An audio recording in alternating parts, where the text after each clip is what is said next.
প্রিয় অষ্টম শ্রেণীর শিক্ষার্থীবৃন্দ, অনলাইন ক্লাসে তোমাদের স্বাগত জানাচ্ছি। আশা করি তোমরা সবাই ভালো আছো।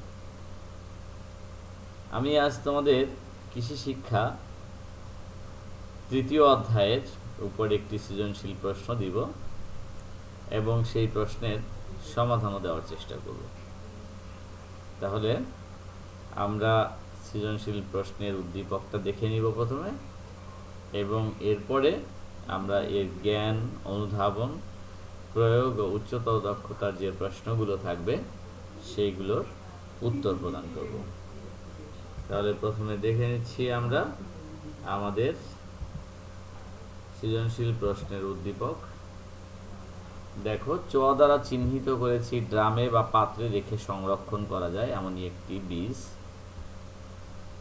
ছ দ্বারা আমরা চিহ্নিত করেছি প্যাকেটে রেখে সংরক্ষণ করা যায়। তাহলে একটি হচ্ছে ড্রামে বা পাত্রে রেখে সংরক্ষণ করা যায়, যাকে চ দ্বারা চিহ্নিত করেছি। অপর একটি বীজ যেটি হচ্ছে প্যাকেটে রেখে সংরক্ষণ করা যায়। তাহলে আমরা দেখে নিচ্ছি প্রশ্নগুলো কি লেখা আছে। আমাদের প্রশ্ন দেখো, ক নাম্বার প্রশ্নে লেখা আছে 3 বর্গমিটার জায়গায় পেঁয়াজের কত গ্রাম বীজ বপন করতে হবে। খ নাম্বার প্রশ্ন, আদর্শ ধান ফসলের বীজ তলা ব্যাখ্যা করো। গ নাম্বার প্রশ্ন, উদ্দীপকের ছ ফসলটির বীজ সংরক্ষণ পদ্ধতি বর্ণনা করো। আর ঘ নাম্বার প্রশ্নে আছে উদ্দীপকের চ ফসলটির বীজ উৎপাদনে মূল ফসল থেকে আলাদা প্লটের প্রয়োজন হবে কি, যুক্তিসহ ব্যাখ্যা দাও। তাহলে আমরা প্রশ্নগুলো উত্তর দেই।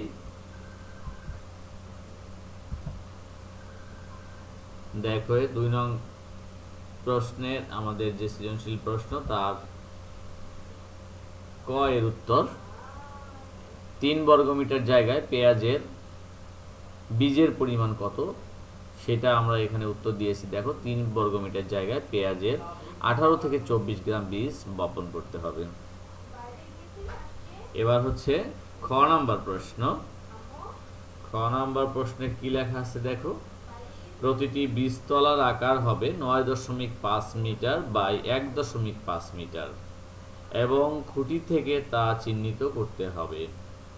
দুটি বীজতলার মাঝে 50 সেন্টিমিটার ও বীজতলার চারপাশে 25 সেন্টিমিটার পরিমাণ জায়গা নালা তৈরি করার জন্য রাখতে হবে। দুইটি বীজতলার মাঝের ও চারপাশের জায়গা থেকে মাটি তুলে বীজতলা 7 থেকে 10 সেন্টিমিটার উঁচু করতে হবে। বীজতলার প্রতি বর্গ মিটারে 2 কেজি হারে গোবর বা কম্পোস্ট সার প্রয়োগ করে বীজতলার মাটির সাথে মেশাতে হবে। তাহলে আমাদের যে সৃজনশীল প্রশ্ন ছিল তার খ নম্বর প্রশ্ন অর্থাৎ অনুধাবন স্তরের প্রশ্নের জন্য আমরা এই ব্যাখ্যাটুকু দিলাম। তো এখানে বীজতলার আকার কেমন হবে সেই সম্পর্কিত যে ব্যাখ্যা সেটা আমরা দিয়েছি। এবার আসি আমরা গ নং প্রশ্নে। তাহলে দেখো, তুমি গ নং প্রশ্নের জন্য কি উত্তর হবে। উদ্দীপকের চ দ্বারা মরিচের বীজকে নির্দেশ করা হয়েছে। অর্থাৎ আমরা উদ্দীপকের চ এবং ছ দ্বারা দুটো বীজকে চিহ্নিত করেছিলাম, যেটা বলেছি। তাহলে এখানে আমাদের ছিল যে উদ্দীপকের চ দ্বারা যে ফসল নির্দেশিত হয়, হ্যাঁ, যে ফসলের বীজ, সেটি হচ্ছে সংরক্ষণ পদ্ধতি। তাহলে আমাদের দেখো, এখানে সুস্থ সবল গাছ থেকে সতেজ রোগ লক্ষণহীন পাকা মরিচ পরিমাণ মতো সংগ্রহ করতে হবে, তাই তো? যেগুলো সুস্থ এবং সবল সেরকম একটা গাছের পাকা মরিচ থেকে আমাদের বীজ সংরক্ষণ করতে হবে। সতেজতা থাকতেই মরিচগুলো ভেঙে পরিষ্কার পাত্রে সাবধানে বীজ বের করে নিতে হবে, যাতে বীজ ছিটকে চোখে না লাগে। সংগ্রহ করা বীজগুলোর মধ্যে অপুষ্ট, রোগ লক্ষণযুক্ত, অস্বাভাবিক বীজ থাকলে তা বাছাই করে ফেলে ওই পাত্রে শুকাতে হবে। প্রচণ্ড রোদে 2 ঘন্টা শুকালেই যথেষ্ট। 1 ঘন্টা পর একটি কাঠি বা চামচ দিয়ে নেড়ে দেওয়া ভালো। শুকনোর পর পাত্রে রাখা আগে বীজ ঠান্ডা করে নিতে হবে। অল্প বীজ সংরক্ষণের জন্য জিপারযুক্ত প্লাস্টিক ব্যাগ উত্তম। এটি পাওয়া না গেলে আমরা কি করব, পলিথিন ব্যাগ নিয়ে ব্যাগ সিল করে দিতে হবে। বীজের প্যাকেটগুলোতে লেবেল লাগাতে হবে। বীজ ছোট ছোট প্যাকেটগুলো একটি বড় স্বচ্ছ বয়ামে ভরে নিরাপদ শুকনো স্থানে রেখে সংরক্ষণ করতে হবে। তাহলে আমরা উদ্দীপকে যে চ দ্বারা মরিচ ফসলের বীজ যে নির্দেশ করা হয়েছিল সেই সম্পর্কে আমরা যেই বীজ কিভাবে সংগ্রহ করতে হবে, কিভাবে সংরক্ষণ করতে হবে সে বিষয়ে আমরা জেনে নিলাম। এবার আসি উদ্দীপকের হচ্ছে ঘ নাম্বার প্রশ্নের উত্তর। তাহলে একবার একটু ঘ নাম্বার প্রশ্ন দেখে নিই আমরা। তাহলে ঘ নাম্বার প্রশ্ন দেখো কি ছিল, চ ফসলটির বীজ উৎপাদনে মূল ফসল থেকে আলাদা প্লটের প্রয়োজন হবে কি? তাহলে এসো এবার আমরা ঘ নাম্বার প্রশ্নের উত্তরটা দেখে নিব।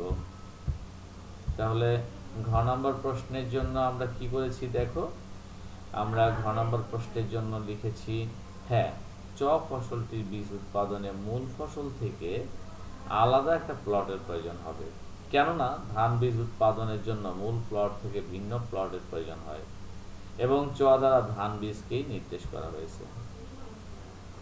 বীজের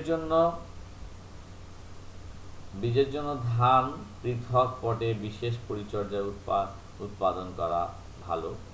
এই পটে নির্ধারিত পরিমাণ রুটিন মাফিক বালাইনাশক ব্যবহার করতে হবে এবং কঠোর স্বাস্থ্য ব্যবস্থা পালন করতে হবে, তাই তো? ধান পাকা মাত্রই তা কম খড় সহ যত্নের সাথে শুকাতে হবে। আটি বেঁধে মাড়াই খোলায় নিয়ে আসতে হবে এবং সম্ভব হলে ওই দিনই মাড়াই ঝাড়াই করে শুকানো শুরু করতে হবে। বীজ ধান ঠিক মতো শুকনো হলো কিনা তা দাঁতে কেটে পরীক্ষা করা যায়। দাঁতে একটি ধান কাটতে গেলে যদি ধান বসে যায় তাহলে বুঝতে হবে আরো শুকাতে হবে। আর শুকনো ধান দাঁতে কাটতে গেলে কট করে একটা শব্দ হবে এবং শব্দ করে ভেঙে যাবে। এছাড়া বীজ ধানের স্তূপে বীজের আর্দ্রতা পরিমাপক যন্ত্র ঢুকিয়ে দিয়েও বীজের আর্দ্রতা মাপা যায়। বীজপাত্র সংরক্ষণের আগে কি করতে হবে, ছায়াযুক্ত স্থানে কিছুক্ষণ রেখে দিলে ঠান্ডা করে নেওয়া প্রয়োজন হয়।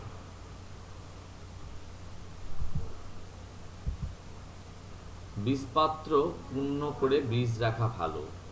বীজপাত্রের গায়ে বীজের পরিচয়, পাত্রস্থ করার তারিখ, কোনো রাসায়নিক বালাইনাশক ব্যবহার করা হয়েছে কিনা, যিনি বীজ সংরক্ষণ করলেন তার স্বাক্ষর দেওয়া প্রয়োজন। তাহলে উদ্দীপকের চ দ্বারা ধান বীজকে নির্দেশ করা হয়েছে যা ড্রামে বা পাত্রে রেখে সংরক্ষণ করতে হয়। এছাড়াও এই ফসলের বীজ উৎপাদনে মাড়াই ঝাড়াই, স্যানিটেশন পরিচালনা ও আরও নানা রকম পরীক্ষা করে তা শুকনোর পর বীজ সংরক্ষণ করতে হবে। যেহেতু ধান বীজ উৎপাদনে মূল ফসল থেকে ভিন্ন প্লটের প্রয়োজন হয় ও চ দ্বারা ধান বীজকে নির্দেশ করা হয়েছে, তাই আমরা বলতে পারি যে চ ফসলটির বীজ উৎপাদনে মূল ফসল থেকে আলাদা প্লটের প্রয়োজন হবে। তাহলে আমরা পুরো সৃজনশীল প্রশ্নের ক, খ, গ এবং ঘ নং যে প্রশ্ন ছিল তাদের উত্তরগুলো আমরা পড়ে শুনলাম। তোমরা এটা লেখার চেষ্টা করো এবং বারে বারে অনুশীলন করো। তোমরা যদি লিখতে যাও তাহলে হয়তোবা তোমরা আরো সুন্দর করে লিখতে পারবে, এবং সেটা বারে বারে তোমাদের অনুশীলনের প্রয়োজন হবে। তো এই ধরনের প্রশ্নগুলো আমরা রিভিশন ক্লাসে উত্তর সহ কেন দিচ্ছি, যে তোমরা যেন বুঝতে পারো যে সৃজনশীল প্রশ্ন কিভাবে লিখতে হবে এবং সেগুলো কোনভাবে লিখলে তোমরা ভালো নম্বর পাবে সেটা তোমাদেরকে বারে বারে মনে করায় দেওয়ার একটা উদ্দেশ্য। আরেকটা উদ্দেশ্য হচ্ছে যে সৃজনশীল প্রশ্ন আমরা কিভাবে উত্তর করব, সেই উত্তর প্রদানের যে শক্তি বা যে ধরাবাঁধা যে নিয়মটি আছে সেটিও তুমি এখান থেকে অনুসরণ করতে পারবে। তাহলে তোমরা এটি আরও দুই একবার ভিডিওটি দেখো, দেখে অবশ্যই তোমার নাম রোল লিখে দাও, যাতে করে আমরা বুঝতে পারি যে তুমি আমার ক্লাসের সাথে ছিলে। তো সবাইকে ধন্যবাদ জানিয়ে আজ এ পর্যন্ত শেষ করছি। তাহলে সবাই ভালো থাকো, সবার জন্য